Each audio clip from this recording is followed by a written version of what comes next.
Hello everyone, Ankana রান্নাঘর চ্যানেলে আপনাদের সকলকে স্বাগত জানাই।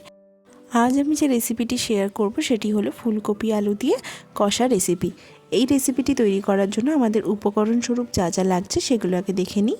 এর জন্য আমাদের লাগছে কিছুটা পরিমাণ ফুলকপি, কিছুটা পরিমাণ আলু, কিছুটা পরিমাণ টমেটো।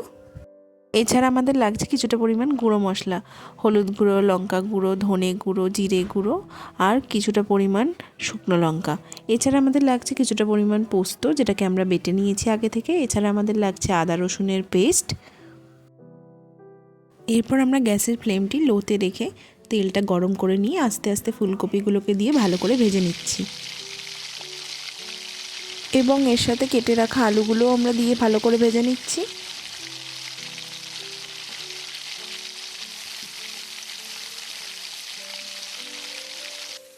এরপর আমরা আগে থেকে বেটে রাখা পেঁয়াজ বাটাটা এর মধ্যে দিয়ে নিচ্ছি।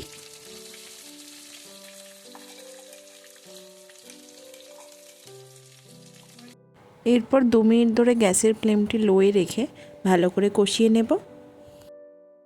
এরপর আমরা আগে থেকে বেটে রাখা যে পোস্ত বাটাটা ছিল সেটা এর মধ্যে কিছুটা পরিমাণ নিয়ে মিশিয়ে নিচ্ছি। এরপর আমরা আদা রসুনের পেস্টটা বানিয়ে নিচ্ছি। তারপর আমরা হাফ চামচ করে আদা রসুনের পেস্টটা দিয়ে নিচ্ছি। এরপর আমরা জিরে গুঁড়োটা দিয়ে নিচ্ছি। এরপর আমরা সব কিছুকে ভালো করে মিশিয়ে নিচ্ছি।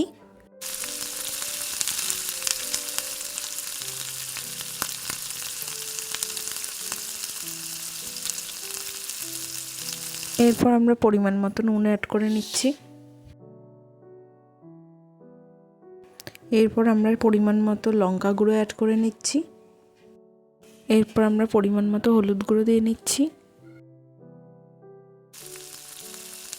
এরপর আমরা 5 মিনিট ধরে ভালো করে কষিয়ে নেব।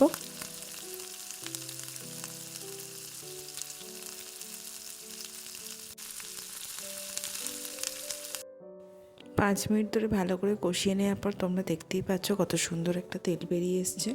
এরপর আমরা কিছুটা পরিমাণ জল অ্যাড করে 3 মিনিট মতো চাপা কড়ায় রান্না করে নেব। এরপর কিছুটা পরিমাণ টমেটো বাটা অ্যাড করে নিচ্ছি। এরপর আমরা ভালো করে কষিয়ে নিচ্ছি রান্নাটা। এরপর আমরা রান্নাটার মধ্যে কিছুটা পরিমাণ জল অ্যাড করে নিচ্ছি। রান্নাটা পুরোপুরিভাবে সেদ্ধ হয়ে যাওয়ার পর আমরা যেহেতু একটু গ্রেভি রাখবো সেই জন্য আরেকটু পরিমাণ জল এর মধ্যে অ্যাড করে নিচ্ছি। এরপর আমরা গ্যাসের ফ্লেমটি লো করে নেব, নিয়ে আমরা ভালো করে রান্নাটা করে নেব।